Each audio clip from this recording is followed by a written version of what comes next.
My name is Esteban, and I never thought my life would end like this. Lying on a cold gurney pushed to the corner of a hospital corridor, as if I were just another forgotten object amidst the noise of machines and the smell of disinfectant. There were no hands to hold mine, no eyes to seek me out. There was only the distant sound of hurried footsteps and the unbearable weight of loneliness. I remember when I first walked in there.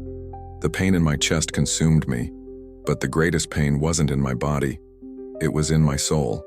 My children left me there saying they'd be back soon, but they never did. They said I'd be seen quickly, but the hours passed, night fell, and no one came.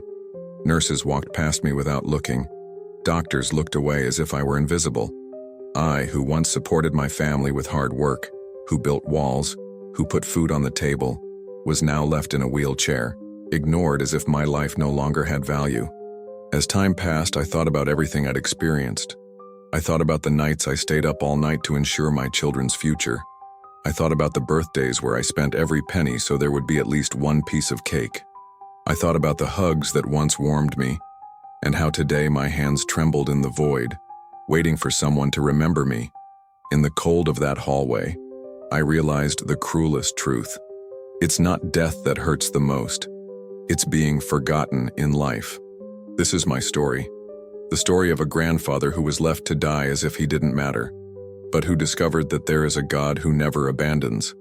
I've always prided myself on being a hard worker. From a young age, my hands knew the weight of a hoe, the heat of iron, and the exhaustion of endless days. I never had luxury, but I never let bread go uneaten. I remember coming home exhausted, my body aching, but still finding the strength to smile when I saw my children running to meet me. I built an entire life on sacrifice. I gave them an education, even when it meant eating less. I refused pleasures that could have been mine because I preferred to see my children grow up with dignity. When my wife fell ill, I did everything in my power to prolong her days. I sold what little we had, worked twice as hard, and still found time to hold her hand until her last breath. After she left, loneliness began to hit, but I didn't give in. I told myself, I still have my children. They are the reason I fought my whole life, and for a while I believed it. I watched them grow, start families, build their own homes. Pride warmed me, because every brick they built was the fruit of the foundation I had laid with my sweat. But time, ever relentless, took its toll. My once firm body buckled. My legs began to fail. My eyes lost their sharpness, and my heart, which had so often endured silent pain, began to show signs of weakness. It was at this point that I needed them more than ever before. Not money, not grand gestures, but presence, care, love. And that's when the cruelest reality hit me. When I needed it most, I couldn't find anyone. The first sign that something was wrong came one gray afternoon. I felt a sharp pain in my chest, a pressure that left me breathless. My eyes darkened for a few seconds, and I had to lean against the wall to keep from falling. Frightened, I called my oldest son. His voice sounded hurried on the other end. "Dad, I can't right now, and I'm full of commitments. Call your daughter, she'll see this." He hung up before I could answer. With trembling hands, I dialed my daughter's number. She answered impatiently. "Dad, I'm at work." "But, okay, I'll ask Carlos to take you to the hospital. Wait for him there." My son-in-law arrived half an hour later, visibly displeased. He put me in the car without saying a word, and we drove in silence to the emergency room. I tried to make conversation, but he only responded in monosyllables, staring straight ahead as if fulfilling a heavy obligation. When we arrived, they left me sitting in a wheelchair in the hallway. They signed some papers and then left, saying they'd be back later. I stood there, alone, surrounded by strangers, waiting for someone to call me. The hours passed.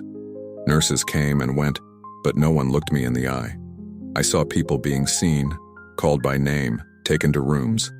And me? I remained in the same place. Sometimes someone would ask, "Have you been seen yet?" And upon hearing my answer, he would just nod and move on. The chill of the air conditioning made me shiver. The noise of the machines and the conversations around me confused me. And with each passing minute, the feeling of being invisible grew within me. The pain in my chest wasn't just physical anymore. It was the pain of realizing that, to the world, I no longer mattered.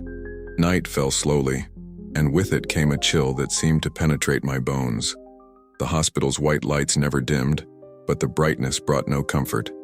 On the contrary, it made everything more impersonal, more cruel. I was there, sitting in the hallway, with a thin blanket someone had thrown over my legs as if it were merely a matter of protocol. Time seemed to stand still. I saw doctors and nurses rushing around, heard names being called in the distance, but mine was never mentioned. Sometimes a quick glance would fall on me, but then quickly averted, as if I were just part of the furniture, a forgotten body in a wheelchair. I tried to move. I called out to a nurse who was passing by. My voice was weak. "Miss, please, I've been waiting since early." She didn't even stop. She answered without looking at me. "They'll call you soon, sir. Be patient." And he kept walking. Hours dragged by. The sound of footsteps echoed in the hallway, mixed with the distant sound of televisions playing in rooms I couldn't see.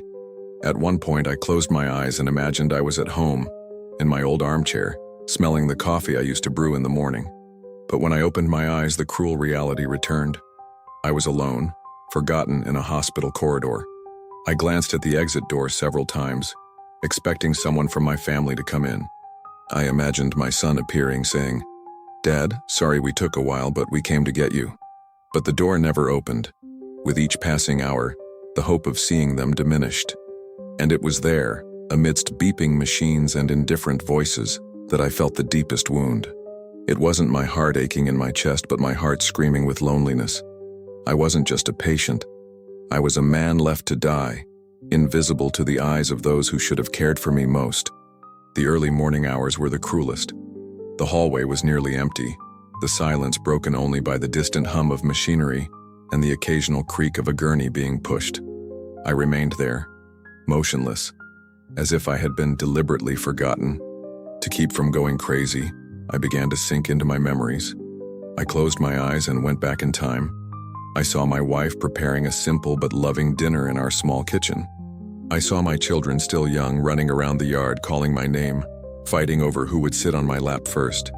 I saw the nights I came home exhausted, but still sat on the floor to play with them, just to hear their laughter that erased the tiredness of the day. These images came and went like waves, and each one hurt me in a different way. Because now, sitting in that cold hallway, I realized that all of that seemed to have been forgotten. They weren't there. None of them. None of those childish laughters had turned into arms to hold me in old age. I looked at my trembling hands resting on my lap.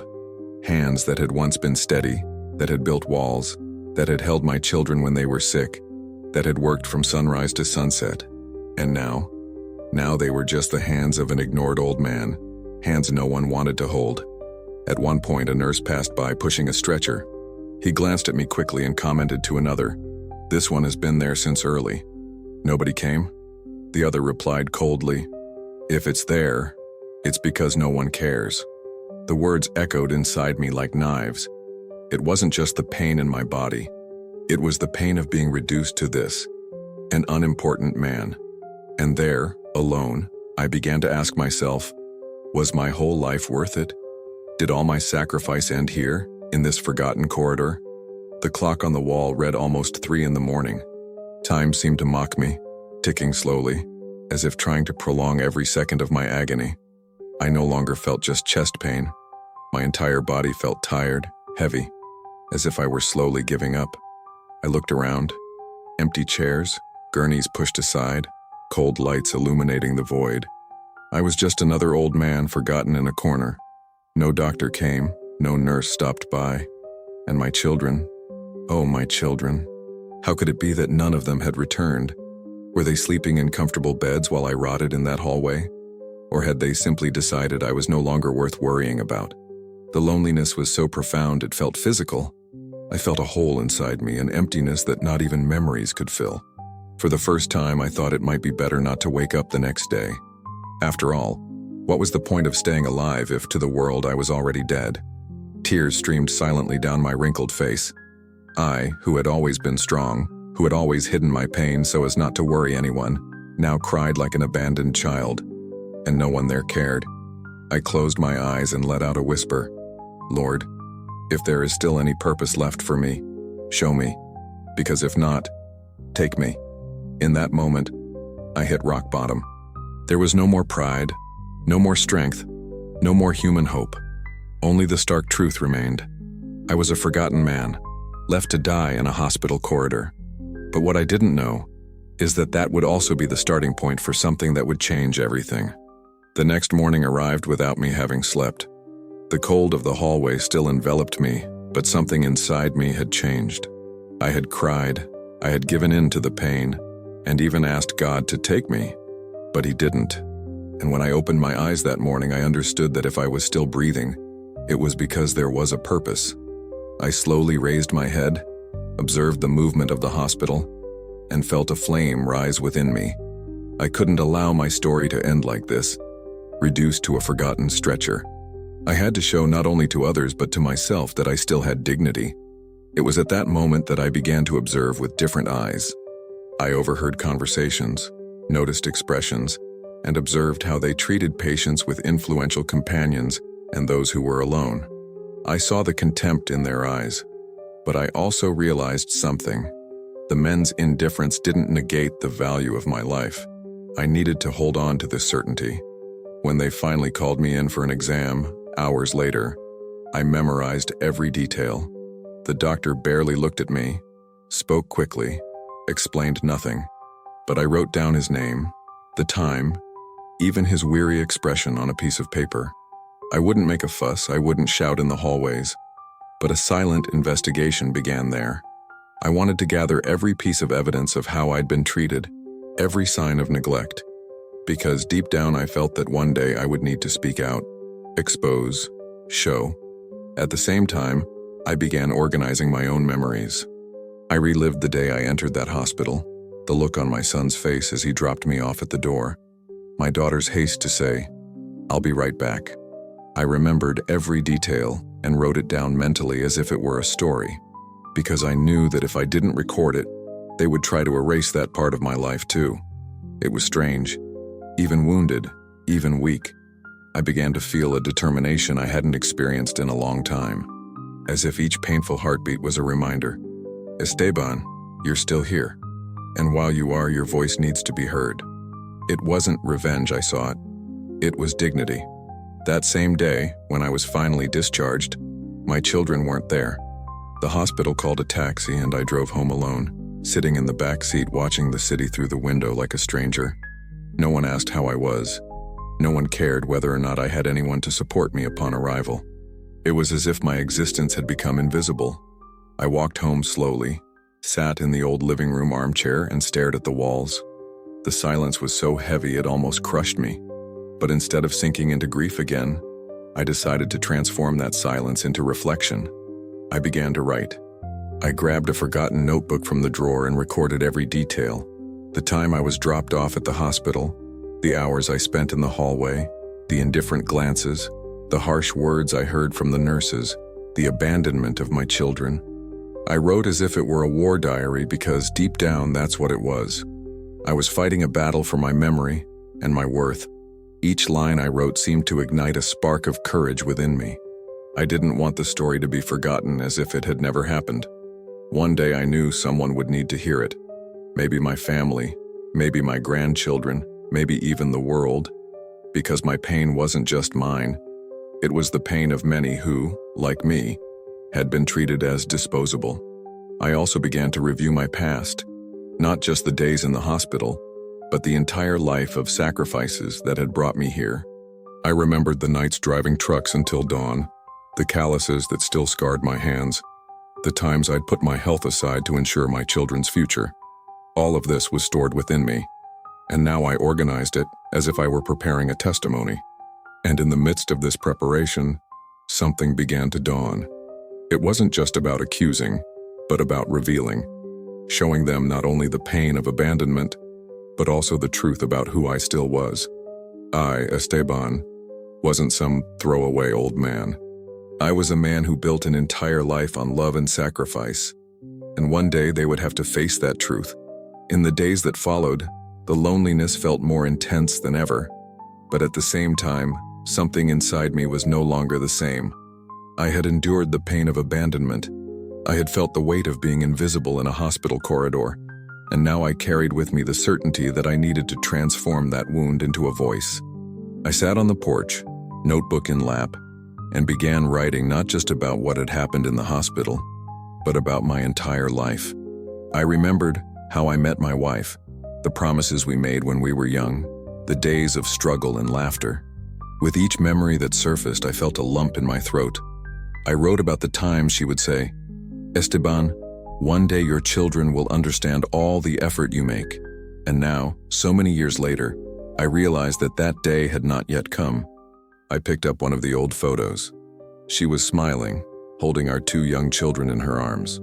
I stared at that image for a long time, and for the first time, I cried not from pain, but from strength. I could have lost my children's respect. I could have been ignored by doctors, but there was proof that my life was worth living. I had loved, I had built, I had fought. As I wrote, I also began to scribble prayers. They weren't pretty, nor were they organized. They were heartfelt pleas. God, don't let my story end in silence. Give me the strength to show who I am, not with cries of resentment, but with the truth that you have always seen. It was in this process that I realized my struggle was no longer just against my children's ingratitude. It was against the lie that tried to convince me I didn't matter. And somehow, deep in my heart, I knew God was preparing me. On the last page that night, I wrote a sentence that would stay with me from then on. I'm still here, and as long as I breathe, I will fight to ensure that the truth is not forgotten. That sentence written in the notebook, "I'm still here," became my motto. Every morning I reread it as if it were a silent oath. I knew I couldn't go back to the hospital and demand respect from those who ignored me. But I could, yes, prepare for the moment I would face my own family. They needed to hear it. I began sorting through the souvenirs like putting together puzzle pieces. I pulled out old pay stubs, photos of me with greasy hands, letters my wife wrote me when I was working away for weeks. Every detail was proof that my life hadn't been in vain. At the same time, I began writing letters to my children. They weren't accusations, but confessions from a father who had given everything and now felt the weight of abandonment. To my oldest son, I wrote, "Son, I remember the day I bought your first pair of shoes, even though I didn't have the money to buy my own. I did it because I believed you would walk further than I did. Today, seeing you leave me alone in a hospital corridor hurt more than any physical wound. But I'm not writing to condemn you. I'm writing because I'm still your father, and my heart yearns for you to remember who has always been by your side." To my daughter, I wrote, "Daughter, when you were little and sick, I stayed awake for 3 nights by your bed, rubbing cold cloths on your forehead. In that hallway, I wished someone would do for me what I once did for you, but no one came. Still, I want you to know, even though I'm hurt, I still love you." Each written word seemed to rip away a part of the pain. I cried, but I also felt lighter. I was building something that could no longer be denied. Besides the letters, I began rehearsing what I would say out loud when I had the chance. I didn't want to speak with hate, but with truth. I would look at myself in the mirror and repeat, "You left me to die in a hallway, but I will not die in silence." It was like training the soul for the moment when dignity would have a voice again. The days passed, and each page of my black notebook filled with memories, tests, prayers, and letters. It was as if I were rebuilding my entire life brick by brick, so that no one would ever dare say I didn't matter. The hospital corridor had tried to erase me, but now I was determined to leave a mark that could not be ignored. One afternoon, I sat on the porch and watched the sky darken. The wind swayed the trees, and in that silence, I made a decision. I would no longer wait for anyone to come to me. At the next family gathering, be it a birthday, Sunday lunch, or any gathering, I would speak. It didn't matter whether they wanted to hear or not.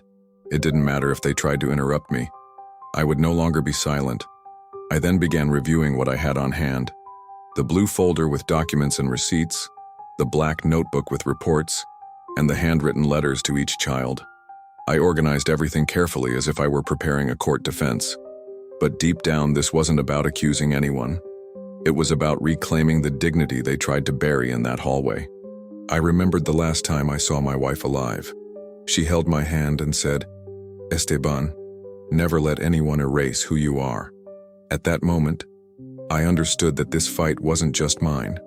It was also for her, for the memory of everything we'd built together. I needed to honor the love we had, showing that our lives weren't in vain. On the last page of the notebook I wrote, "They may have left me to die in silence, but I will live to tell the truth, and when my voice is silent, may at least its echo remain." I closed the notebook, took a deep breath, and stared at my reflection in the window. For the first time in a long time, I didn't just see a tired old man. I saw a man ready to face his own family. The battle would not be easy, but I was prepared. The day of the confrontation arrived without warning. My daughter had organized a Sunday lunch at her house, bringing together her siblings, nephews, and grandchildren. It was supposed to be just a family meal, but for me, it would be the moment of truth. I spent the morning packing my blue folder and black notebook. I put inside the letters, old receipts, yellowed photos, and even a note from my wife that I'd kept for decades. It wasn't vanity, it was testimony. I put on my best shirt, swept my thinning hair to the side, and slipped on the shoes I'd polished the night before. Looking in the mirror, I felt my heart race. I whispered softly, "Lord, give me courage. May these not be words of spite, but words of truth." I arrived home and immediately noticed the contrast. Laughter echoed, children ran around the yard, the table was laden with dishes and drinks. Everyone seemed happy, as if nothing had happened, as if I had never been left in a hospital corridor waiting to die. They greeted me with quick kisses on the cheek, some coldly, others avoiding eye contact. I sat silently, clutching my briefcase tightly, and waited. Lunch began with trivial conversations. Work, news, everyday problems. My children talked loudly, laughed, and I watched.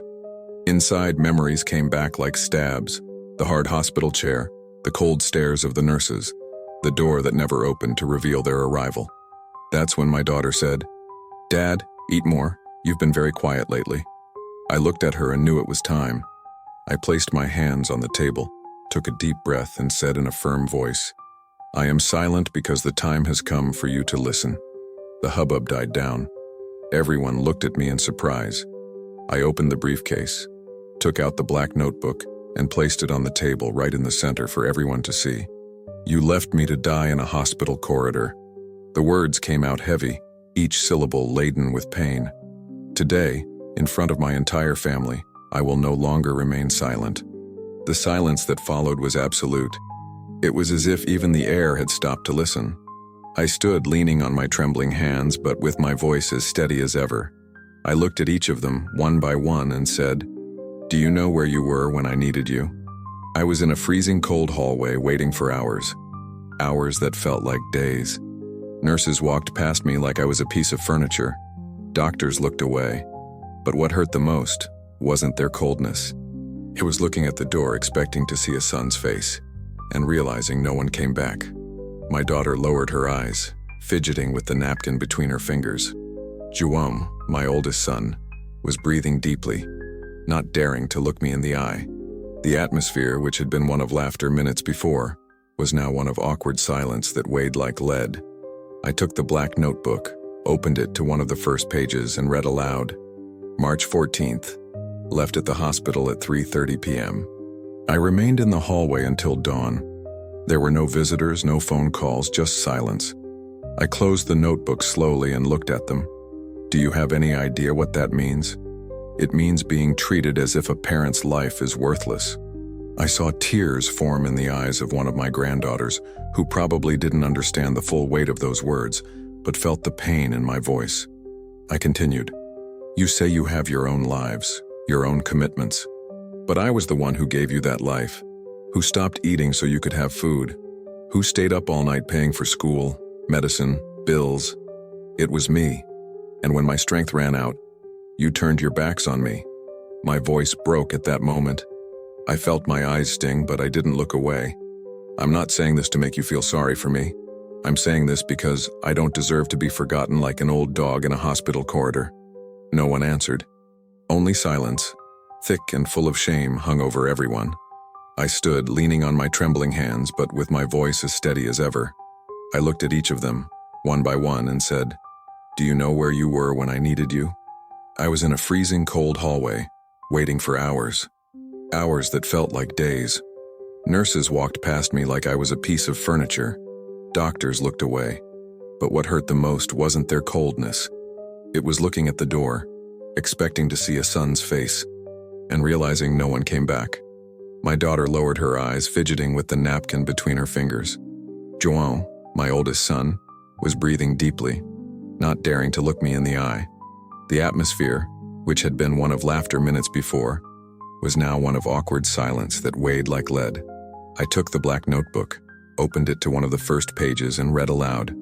March 14th, left at the hospital at 3:30 p.m. I remained in the hallway until dawn. There were no visitors. No phone calls, just silence. I closed the notebook slowly and looked at them. Do you have any idea what that means? It means being treated as if a parent's life is worthless. I saw tears form in the eyes of one of my granddaughters, who probably didn't understand the full weight of those words but felt the pain in my voice. I continued, "You say you have your own lives, your own commitments, but I was the one who gave you that life, who stopped eating so you could have food, who stayed up all night paying for school, medicine, bills. It was me. And when my strength ran out, you turned your backs on me." My voice broke at that moment. I felt my eyes sting, but I didn't look away. I'm not saying this to make you feel sorry for me. I'm saying this because I don't deserve to be forgotten like an old dog in a hospital corridor. No one answered. Only silence, thick and full of shame, hung over everyone.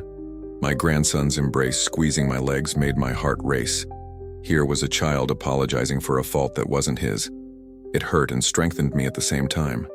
I reached down, stroked his hair, and said, "It's not you who should be asking for forgiveness, my son." I pointed to my children, my eyes welling up. "It's them." I stood up slowly, rested my hands on the table, and faced João and Ana. The voice came out firmly, cutting through the silence. "Look at me. Look into my eyes. Can you deny what I'm saying? Can you say in front of everyone here that I invented the pain in that hospital corridor?" João lowered his head, speechless. Ana tried to hold his gaze, but her eyes filled with tears. I took a deep breath and continued. "You say you have your own lives now, that you're too busy, too tired. But when you were little, I was tired too. I was sick too. I had my problems too. And yet I never turned my back on you." Tears began to stream down my face. In front of this whole family, I want just one answer. Did I deserve that cold hallway? Did I deserve to be treated like dead weight? The silence was unbearable. Everyone's heavy breathing filled the room. Clara, my daughter-in-law, tried to look away, but her embarrassment was evident. My grandchildren glanced back and forth between me and their parents, unable to understand why those who had always been their heroes were paralyzed before an old man with a choked voice. Then, finally, John broke the silence. His voice trembled, but it came out audible. "Father, I have no way to defend myself. I failed. I knew I should have been there, but I didn't have the courage. I preferred to believe it wasn't that serious, but it was, and I abandoned you." Anna brought her hands to her face and cried, "Me too, Dad. I thought someone would take care of you. I thought it wouldn't make much of a difference. But it did. I was wrong." The confessions fell like stones to the ground, heavy, irreversible. The room filled with tears, murmurs, and lowered glances. I took a deep breath and simply said, "The truth, at last, has been told." But deep in my heart, I knew. The wound wasn't closed yet. Something bigger still needed to happen. João and Anna's words hung in the air, as if echoing off every wall of that house. They weren't hasty excuses or empty justifications. They were heavy confessions, wrenched from the conscience. And as I heard them, I felt the weight of years of silence breaking. My grandchildren, confused, cried without fully understanding, but they knew something serious was happening. Some relatives who, until then, had just been watching, began to discreetly wipe away their tears. It was as if everyone there was forced to face a truth no one wanted to see. Abandonment wasn't a distant story. It was real. It had happened to me, and now it was exposed for all to see. I took a deep breath. My chest still hurt, but my voice came out clear. "You left me to die. You turned your backs on me when I needed you most. But today, before this family, I didn't come to ask for compassion. I came to ask that you never again pretend you don't know who I am." I lifted the photograph of my wife, which was on the table, and showed it to everyone. She believed that you would recognize my sacrifice. And even though she was sick, she would tell me, "Esteban, one day they will see the father they had. For that day has come." Emotion took over. I saw João rise from his chair, his eyes welling up, and approach me. For the first time in years, he hugged me tightly. "Father, forgive me. I don't deserve you, but forgive me." Anna also approached, her hands trembling, her face covered in tears. "Dad, I've failed so much, but I love you. I've always loved you." The tightness in my chest was indescribable. I was surrounded by the children who had once abandoned me, now broken by the truth. But even in that moment of victory, I knew human reconciliation would not be enough to heal the wound of my soul. As they cried on my shoulders, a silent voice echoed inside me. "Forgive, as I have forgiven you." There, in that climactic confrontation, I understood that my story wouldn't end with just apologies. Something much bigger was about to happen. That night ended with hugs, tears, and words of regret. But when I returned home and closed the door behind me, silence enveloped me again. I should have been at peace. My children had acknowledged the truth, had admitted they had abandoned me, had asked for my forgiveness. But inside me, there was still an emptiness.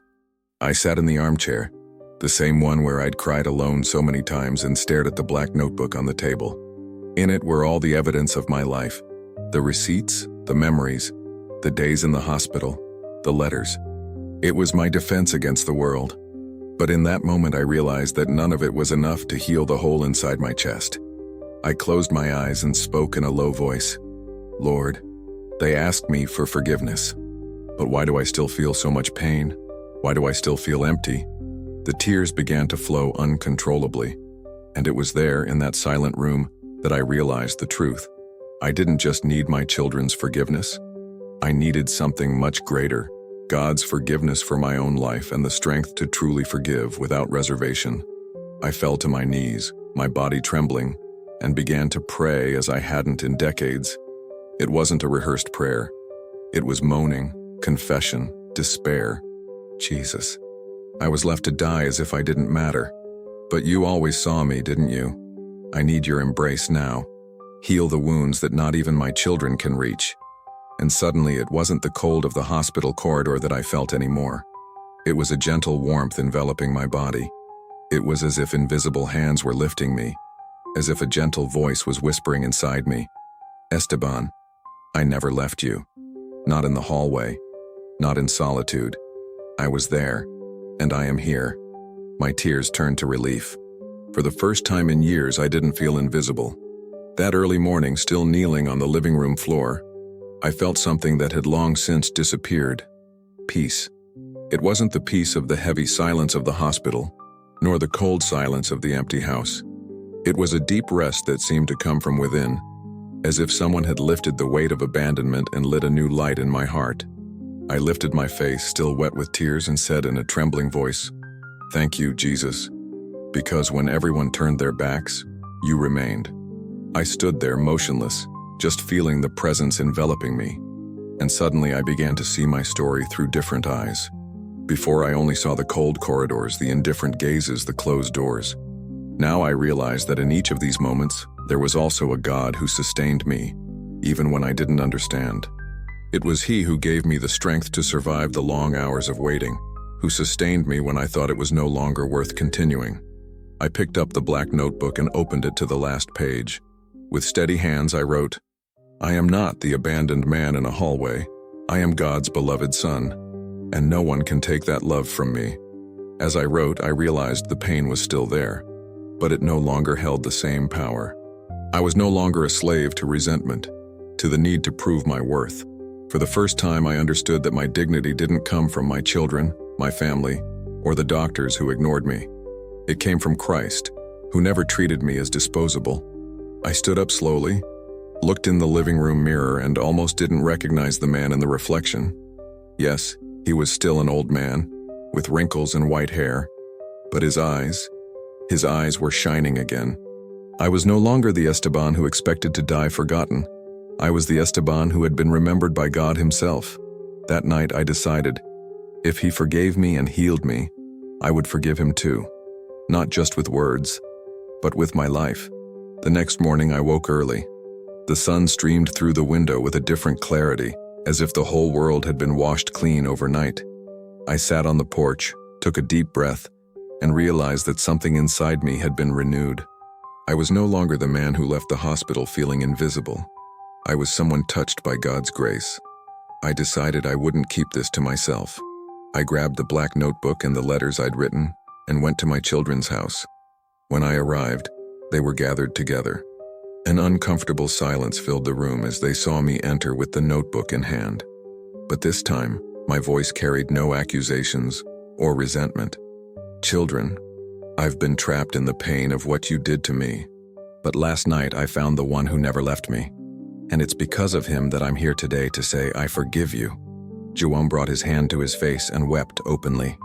Anna approached slowly and held my hand tightly, as if she were afraid of losing it again. "Father, how do you manage to?" she murmured. I smiled with tears in my eyes. Because Jesus forgave me first. He saw me when no one else did. And he showed me that holding a grudge only prolongs the pain. I don't want this pain to continue in our family. I want it to end here today. At that moment, something happened. That home, so often marked by silence and isolation, filled with a collective cry.